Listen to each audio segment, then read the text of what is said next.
So The Guardian is reporting that Paul Manafort, Trump's former campaign manager, met with Julian Assange in 2013, 2015, and in the spring of 2016. They are saying he met in the spring of 2016, I believe in March, which is around the time that Paul Manafort joined the Trump campaign. Very important point of this report. Number one, when a news organization like The Guardian breaks a major story, other news organizations, I put news in air quotes, like CNN, MSNBC, NBC News, CBS, ABC, the Associated Press, they try and independently on their own, confirm the original outlet that broke the story's reporting. Because you don't want to just, the corporate media has no problem regurgitating uncritically and breathlessly report stuff the CIA gives it, the FBI gives it, but in the case of another news outlet, they try to confirm it themselves. So it's important to note, no other outlet that I know of, because I've been following it most of today, no other outlet has verified The Guardian's reporting, which is the first red flag to me. The second red flag is The Guardian story changed pretty significantly within an hour. So my apologies. Somebody caught this, and I'm not giving them credit because I didn't write it down. I was doing 30 things at once. If you see, the left side was the original story. The original story is the left side, but there was I think significant changes made within an hour. They call this stealth editing. So on the left, it says, why Manafort sought out Assange in 2013 is unclear. Then they changed it to why Manafort might have sought out Assange in 2013 is unclear. Well, did he or did he not? It's very concerning to me when a major outlet like The Guardian publishes this major story basically accusing Julian Assange of meeting with Trump's campaign manager the same exact month that Podesta's emails, the phishing attack into John Podesta, Hillary Clinton's campaign chairman's emails, was in March 2016. So The Guardian is putting out a story based on, as far as I could tell, a high-level source, they said, that Assange met with Paul Manafort in March 2016. Well, the first version of the story says, Manafort sought out Assange in 2013. During this period, the veteran consultant was involved in black operations, blah, blah, blah. Why Manafort might have sought out Assange in 2013 is unclear. Yeah, that's quite the change. There were other changes, too. Let me find those other changes. Hold on one second. Also says it is unclear why Manafort wanted to see Assange. It is unclear why Manafort would have wanted to see Assange. They also have, in a series of tweets, WikiLeaks said Assange and Manafort have not met. Assange described the story as a hoax. So they changed two pretty significant things within 1 hour. So that's a red flag. Number two, London is one of the most surveilled cities, not in Europe, but in the world. Like, this is a known fact. London is one of the most surveilled cities in the world. And I'm pretty sure, call me naive, I'm pretty sure that the Ecuadorian embassy in London, which has held the most targeted whistleblower in the world, Julian Assange, since 2011, is surveilled 24/7 by multiple countries. So a little like Paul Manafort didn't slip in the back. He didn't slip in the back in the Ecuadorian embassy. So how is it that Paul Manafort could have gotten in the Ecuadorian embassy in 2013, in 2015, and most importantly in 2016 without any knowing of it? You have surveillance at all times. The U.S. surveils that embassy. Ecuador obviously has cameras in that embassy. Great Britain is surveilling that embassy. Swedish authorities is surveilling that embassy. I'm not a Russia truther. If I see a story that actually shows scandal, I'll report it. But I read the Guardian story. And it basically is reporting this based on a high-level anonymous source. A high-level anonymous source. And, I mean, for what it's worth, WikiLeaks came out pretty damn strongly. Remember this day when The Guardian permitted a serial fabricator to totally destroy the paper's reputation. WikiLeaks is willing to bet The Guardian $1 million and its editor's head that Manafort never met Assange. That is not like a lukewarm, that's not a lukewarm denial. That's like you ready to put money on this? Because Julian Assange never met, or says he never met. And by the way, WikiLeaks, I mean, a lot of people love them. A lot of people hate them. I love them, mostly. Some things I don't like, but by and large, I think Julian Assange deserves a Medal of Honor, not to go to jail. But WikiLeaks has a number, like a 100% credibility rating. They have never released anything that was shown to be doctored or false. Hillary Clinton's campaign tried to say they did, but they didn't. So, take it for what it's worth.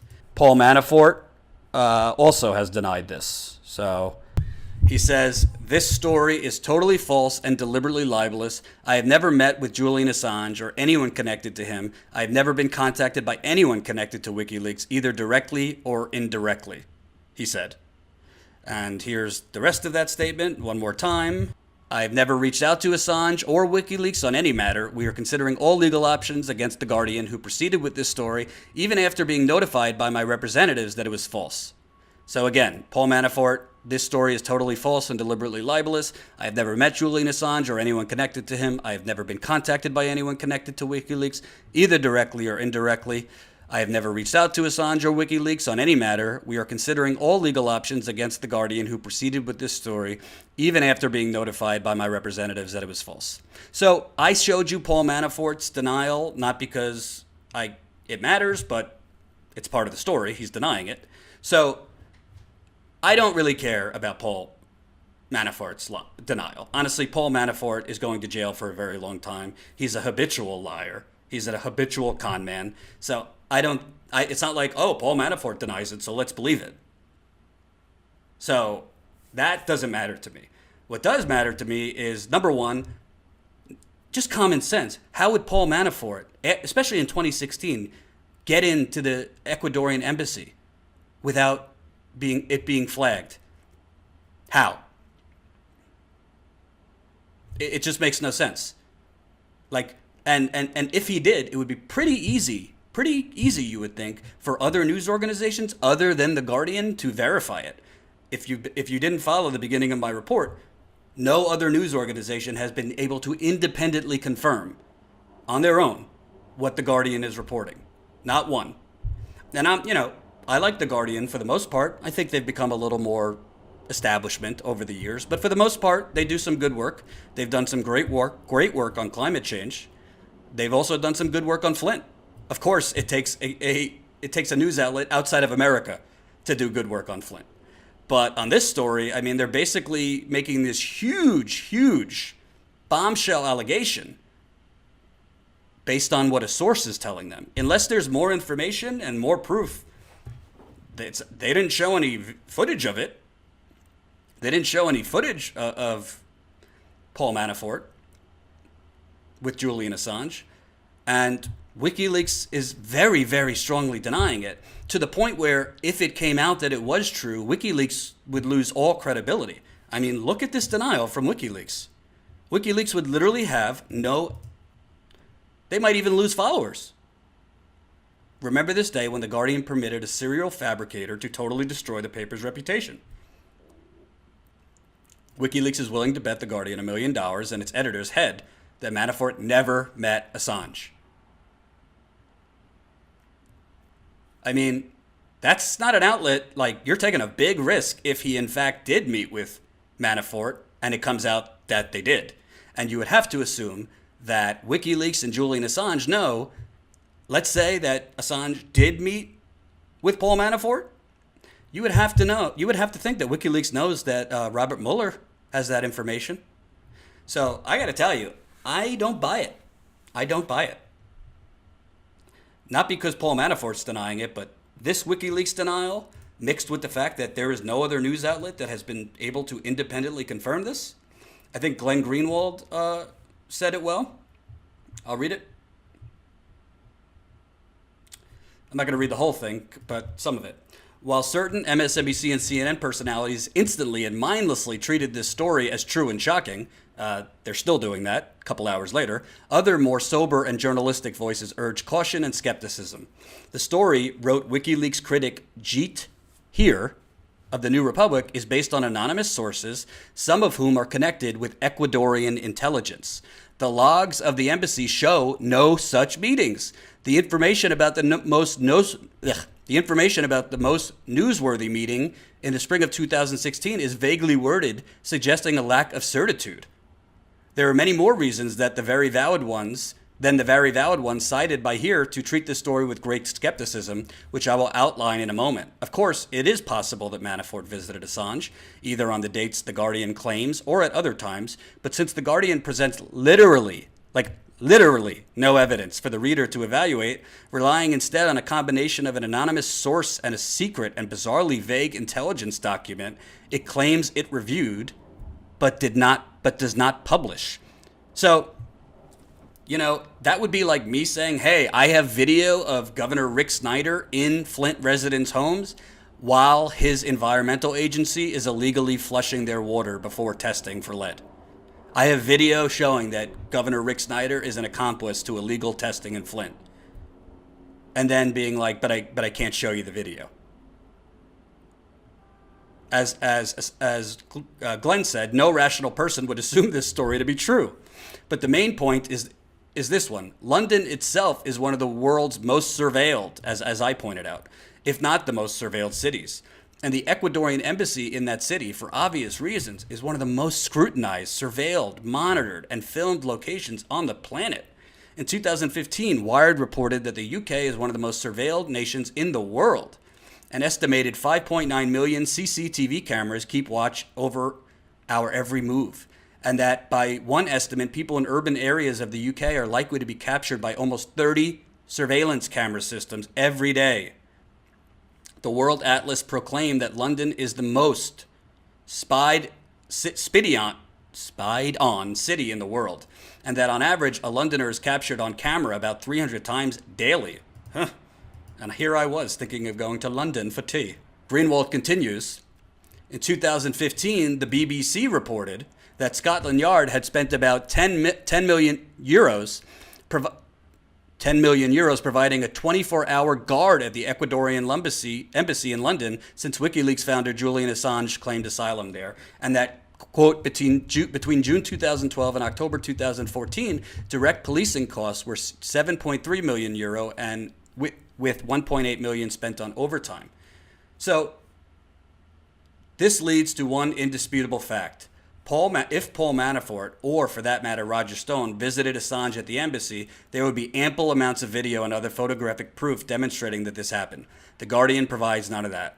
So why would any minimally rational, reasonable person possibly assume these anonymous claims are true rather than waiting to form a judgment once the relevant evidence is available?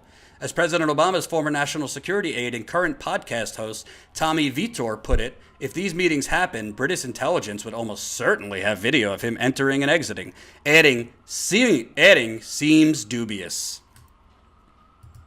So I want to bring this point to I want to bring this story to a larger point. And Christine, thank you for pointing out my stupidity. It's pounds, Jordan. Sorry. Can you tell I haven't slept in a while? Thank you for correcting me. So, first and foremost,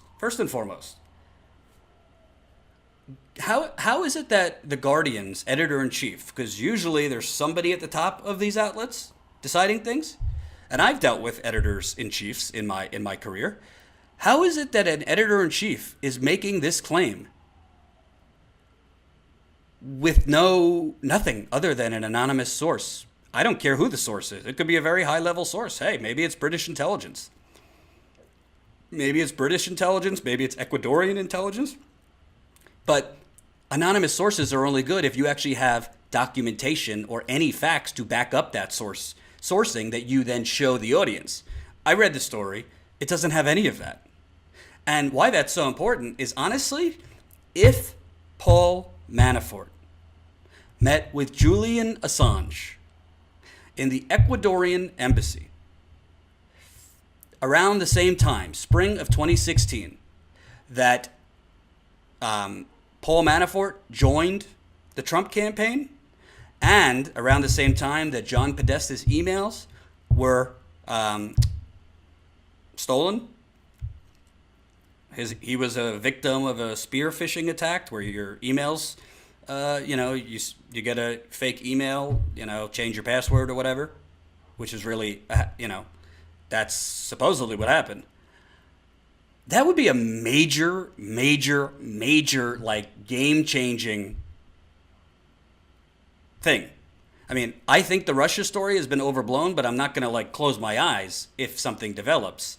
That would be very, very, very damning if Paul Manafort, in my opinion, if Paul Manafort met with Julian Assange at the same exact time that he joined the campaign as chairman, around the same time that Podesta's emails were taken. That would not look good for Julian Assange. That would not look good for WikiLeaks. I'm just being honest. It would not. To me, that would be indicative that maybe Assange wasn't aware that the emails might have come from Russia. If they did, I still don't think there's guaranteed, incontrovertible evidence that it came from Russia. But even if Assange didn't know who the source of the emails were, Assange meeting with Trump's campaign would at least make one wonder if he was in some ways coordinating with the Trump campaign against Hillary Clinton. To me, I think it would be unethical for Julian Assange and WikiLeaks to do that. But as far as I know, it wouldn't be illegal for Julian Assange to coordinate with a political campaign. It would be pretty shady and unethical for a journalist to do that, but not illegal.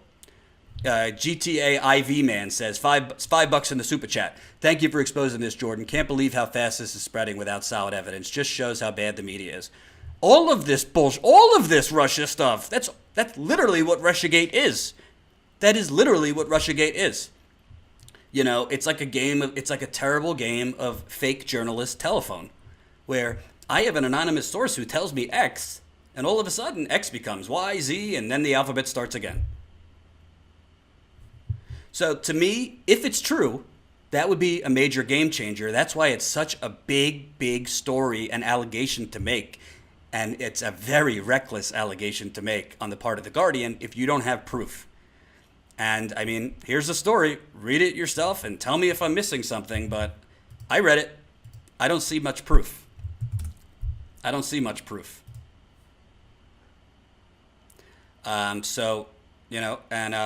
journalist who's been very skeptical about Russiagate, he wrote, reasons for skepticism. A, the sources are vague. B, 2, Assange under heavy surveillance, so a Manafort visit would be easy to prove.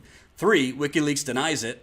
Manafort calls it 100% false, and he also links to an interview he did in 2017, and he said, the timing, U.S. prosecutors are fighting a bid to unseal Assange's indictment, and Ecuador has denied Assange's lawyers access to him. So, as he's pointing out, well, right now we're trying to stop the indictment that the Department of Justice has filed against Julian Assange in secret. We want that. We don't want that to get out. And we also don't want Assange to have access to his lawyers, so let's put out there a fake story about Assange to further accuse him of wrongdoing. Let's put out another story targeting Julian Assange without proof. So, bottom line, I could go on for days about this.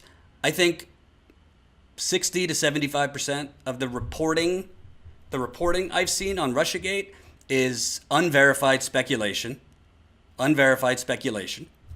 Some of the reporting has been proven to be false. The Washington Post reported last year, I think, that the Russia hacked Vermont's electricity grid. That Russia hacked Vermont's electricity grid. It was completely false, and they never even retracted the story. They just put an update. Oh, it came out, this isn't true. Well, usually the fake story, the fake news that's false, goes viral, but the correction doesn't really go viral. A lot of people don't see the correction. Trust me, I know. I'm living proof of that. Because in my case, there was a very false story about me put out last year, and that went super viral, and you become guilty by tweet. Now in America, you're guilty by tweet. And then when evidence came out showing that it wasn't true, nobody covers that. So trust me, I know.